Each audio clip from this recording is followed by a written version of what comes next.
Snoozecast, the podcast designed to help you fall asleep. Find us on snoozecast.com and follow us on Instagram at Snoozecast to find behind-the-scenes content. If you would like to get an email once a week with upcoming sleep stories and other news, subscribe to this newsletter at snoozecast.com. This episode is brought to you by our Patreon supporters and by Coffee Service. Tonight, we'll read excerpts from the Myrtle Reed Cook Book, written by Myrtle Reed and published in 1916. Reed was an American author, poet, journalist, and philanthropist. She was a diagnosed insomniac with prescribed sleeping potions called sleeping drafts in her day.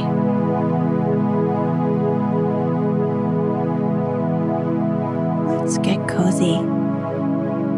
Close your eyes.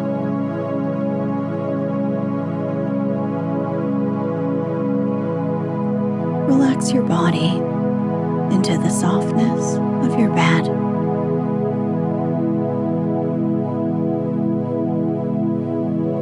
Now, take a few deep breaths.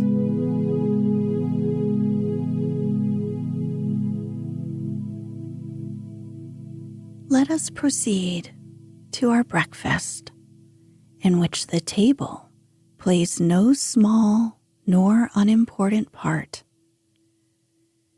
There are rumors that the pretty and sensible fashion of doilies on the bare table is on the wane, but let us hope these are untrue, or, if not, that some of us may have the courage of our convictions and continue to adhere to a custom which has everything in its favor and nothing against it.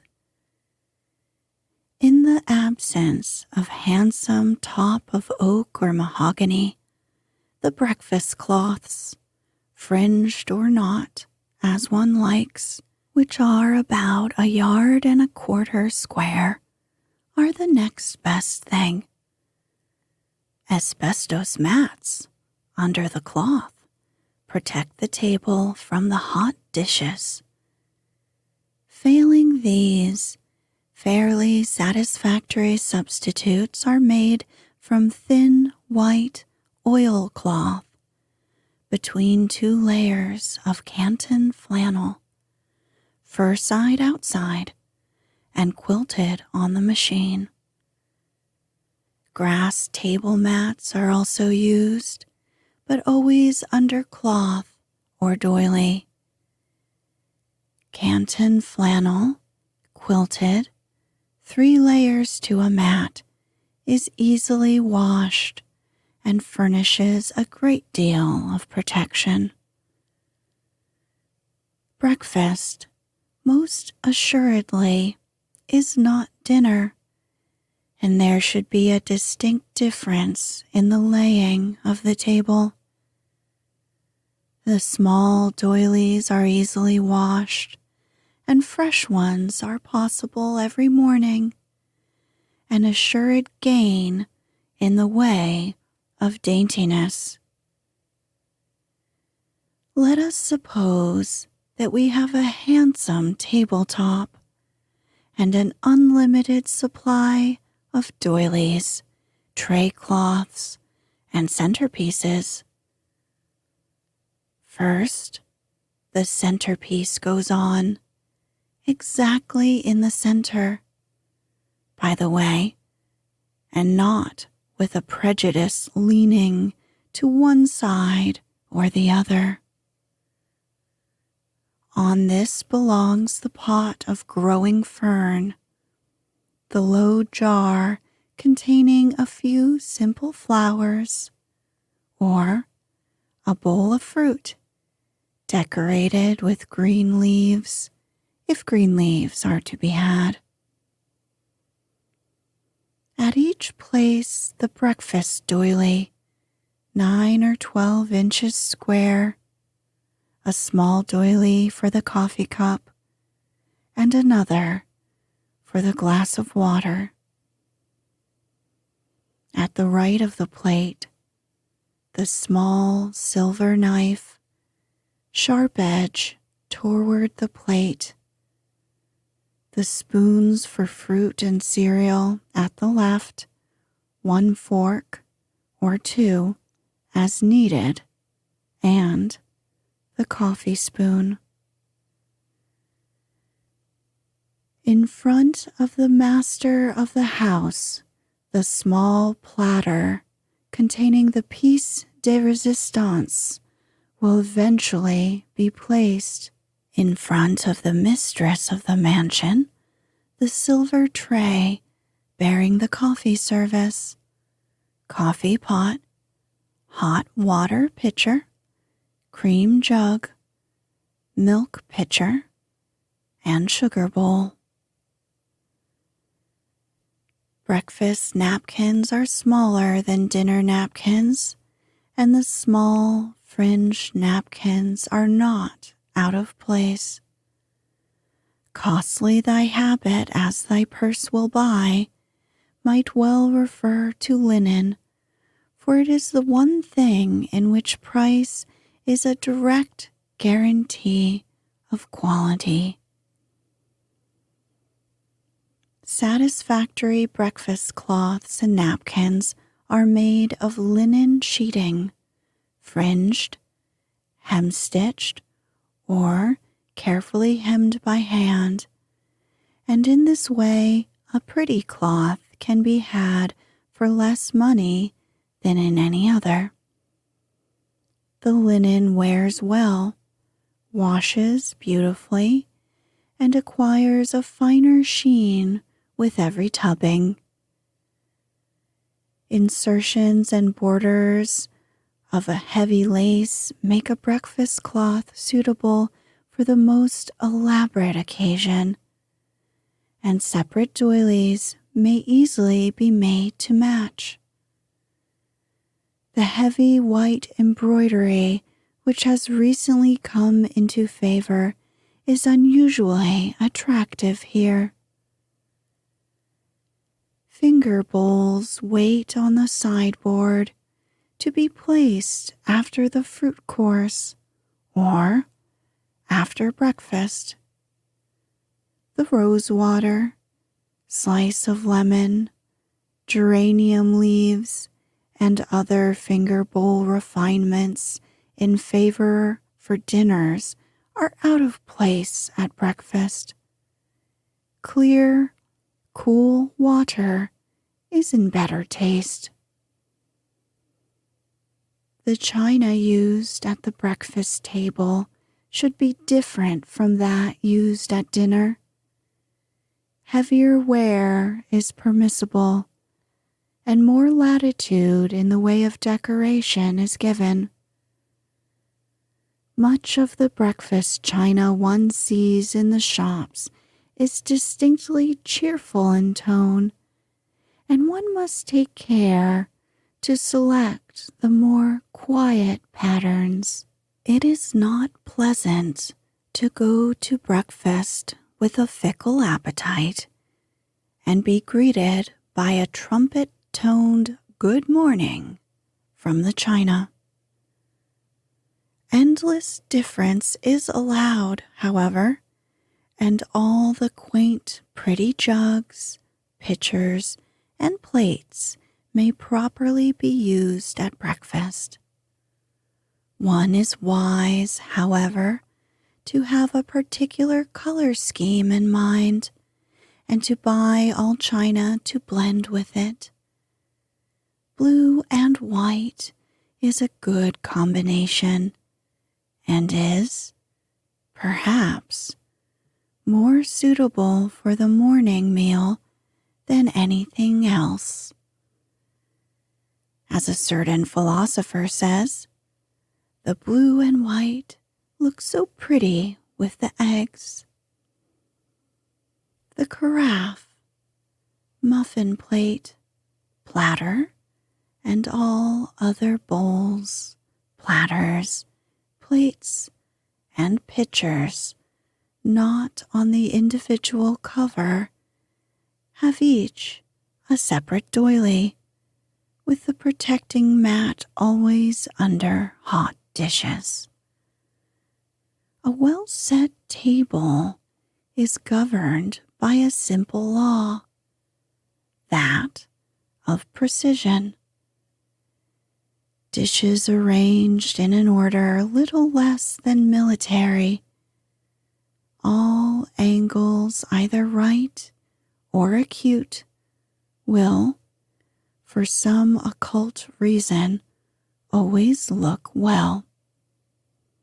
Informality may be given by the arrangement of the flowers, or by a flower or two laid carelessly on the table. But one must be careful not to trifle too much with this law of precision. Knives, forks, and spoons must all be laid straight, but not near enough together to touch, and napkins and dishes must be precisely placed, else confusion and riot will result. The breakfast selected as a type consists of fruit, a cereal, salt fish or salt meat, or eggs, or omelets, hot bread of some kind, and pancakes or waffles, or coffee cake, one dish from each group, and coffee. 6 dishes in all, which may be less if desired, but never more. All 6 form a breakfast sufficiently hearty for a stone mason or a piano mover. 1 or 2 give a breakfast light enough to tempt those who eat no breakfast at all. For serving it are required small and medium-sized plates, knives, forks, spoons, egg cups, platters, service plates, cups and saucers, glasses, coffee pot, pitchers, sugar bowl, and cream jug, syrup pitcher, and fruit bowl. Fruit is said to be gold in the morning, and it is a poor breakfast indeed from which it is omitted. Even in winter, it is not hard to secure variety, if time and thought be taken, for the dried fruits are always in the market, and by careful cooking may be made acceptable to the most uncertain appetite. Medical authorities recommend a glass of water taken the first thing upon rising, either hot or cold as suits one best. A little lemon juice takes the flat taste from plain hot water, and clear, cool water, not iced, needs nothing at all. This simple observance of a very obvious hygienic rule will temper the tempestuous morning for anyone.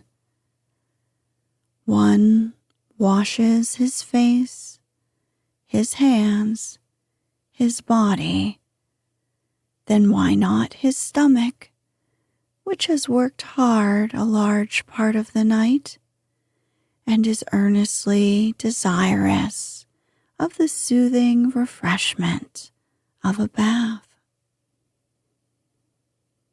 Fruits, apples, 1. When served whole, apples should be carefully washed and rubbed to a high polish with a crash towel. Only perfect fruit should be served in this way, and green leaves in the fruit bowl are especially desirable. Fruit knives are essential. 2. Pare, quarter, and core good eating apples, removing all imperfections. Serve a few quarters on each plate, with or without sugar. A sprinkle of cinnamon or lemon juice will improve fruit which has little flavor. A grating of nutmeg may also be used. Apricots. 1. Wipe with a dry cloth and serve with fruit knives. A green leaf on each plate is a dainty fruit doily. 2. Canned.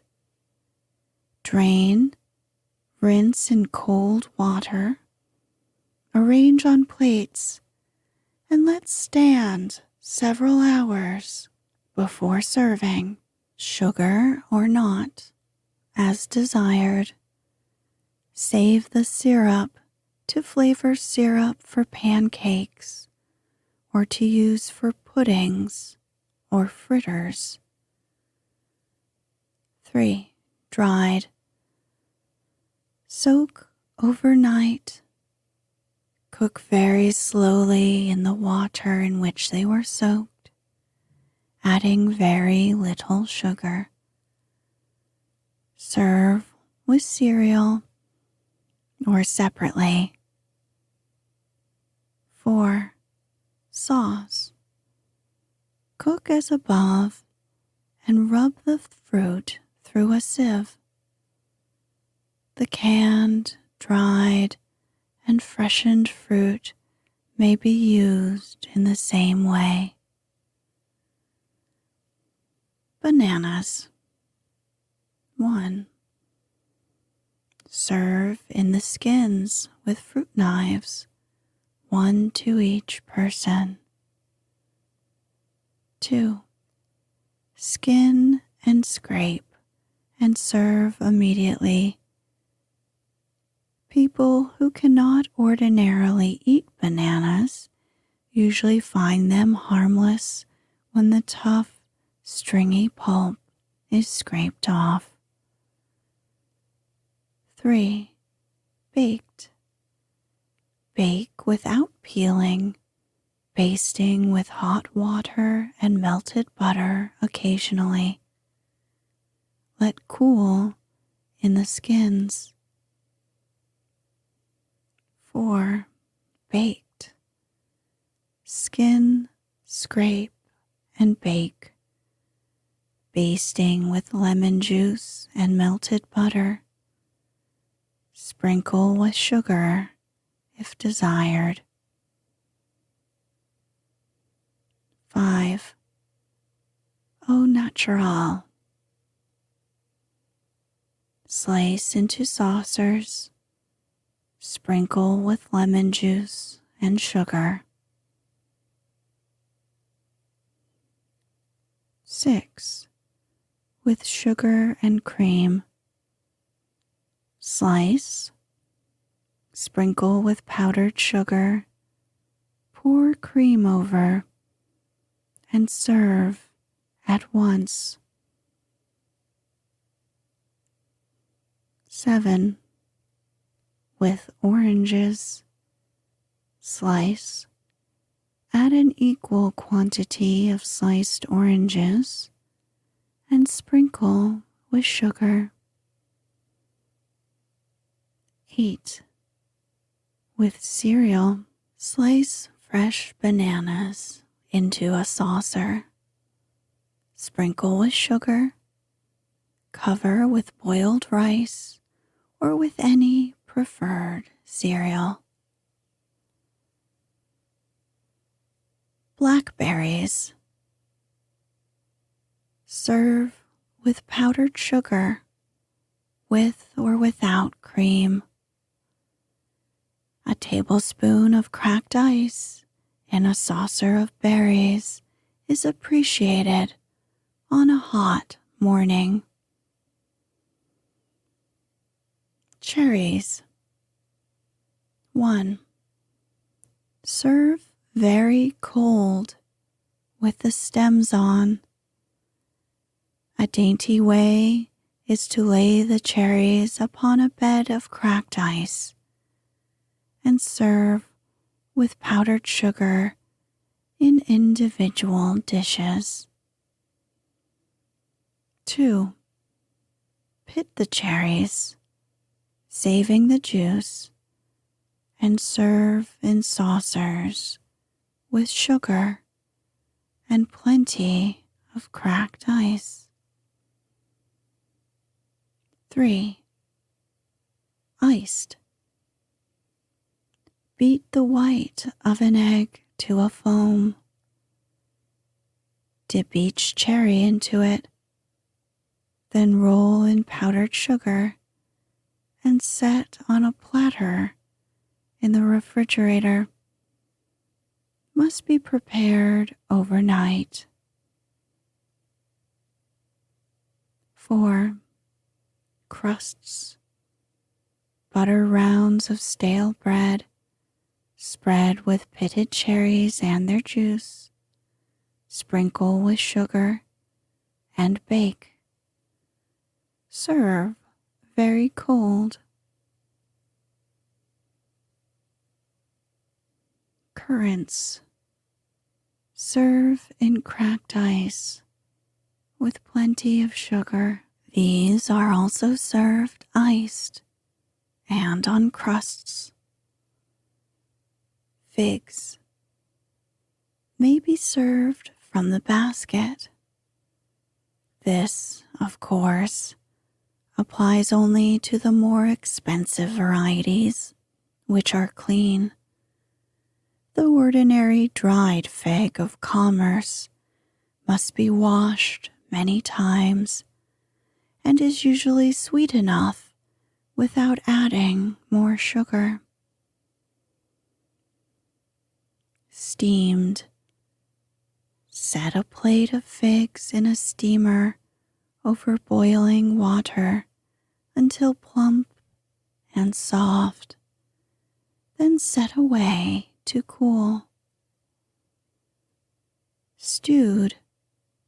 Clean, soak, and cook slowly till tender in a little water.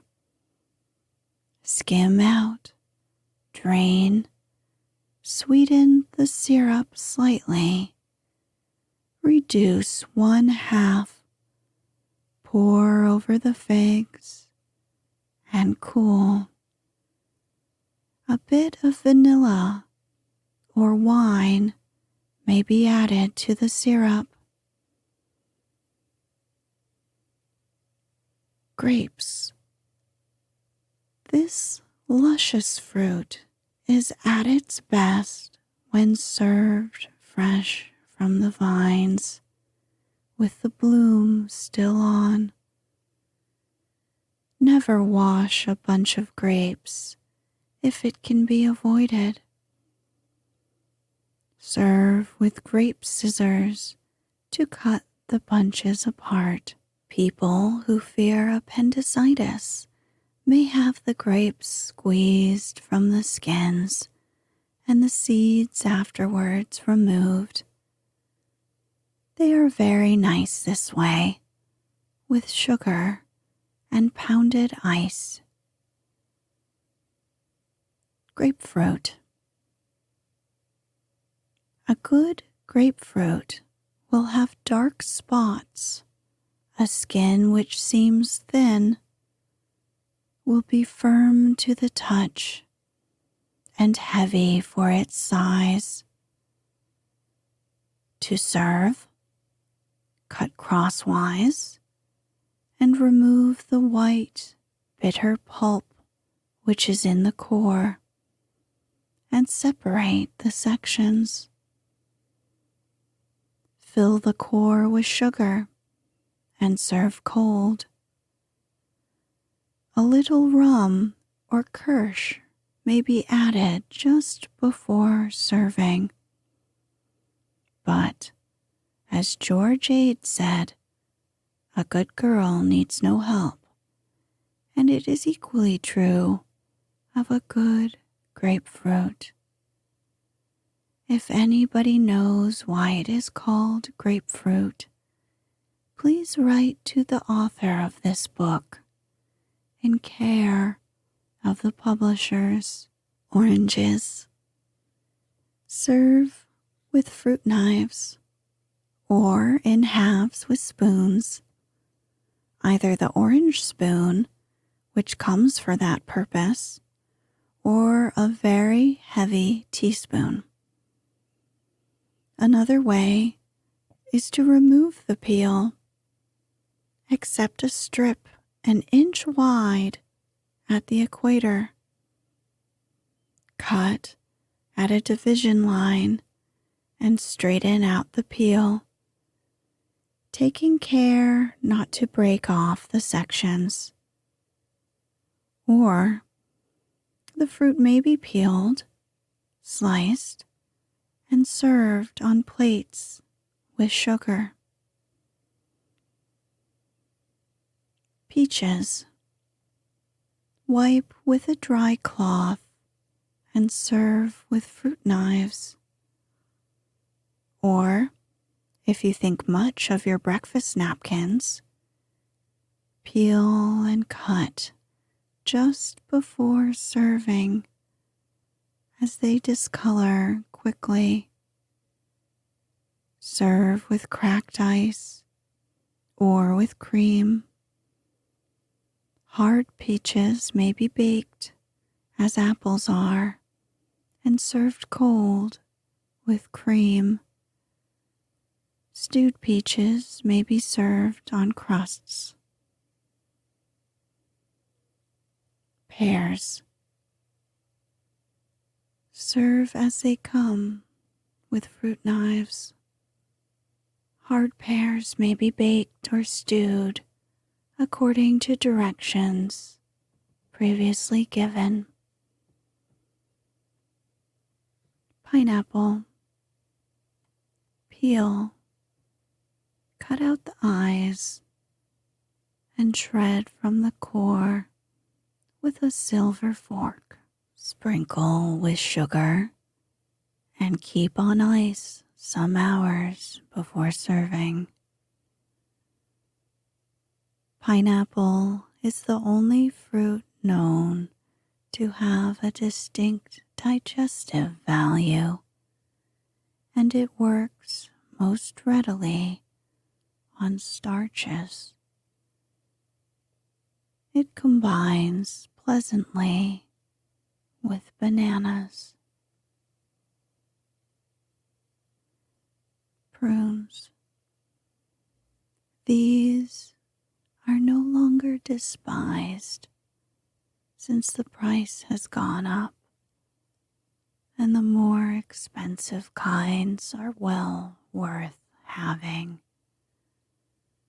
A bit of lemon peel or spice may flavor the syrup acceptably, and they are especially healthful in combination with cereals. Quinces. Peel, stuff the cores with sugar, and bake according to directions given for apples. A little lemon may be used in the syrup for basting. Raspberries and strawberries. These delicious berries should not be washed unless absolutely necessary, nor should they be insulted with sugar and cream. If very sour, strawberries may be dipped in powdered sugar. Large, fine ones are served with the stems and hulls on. Raspberries, if ripe, seldom need sugar. Cracked ice is a pleasing accompaniment.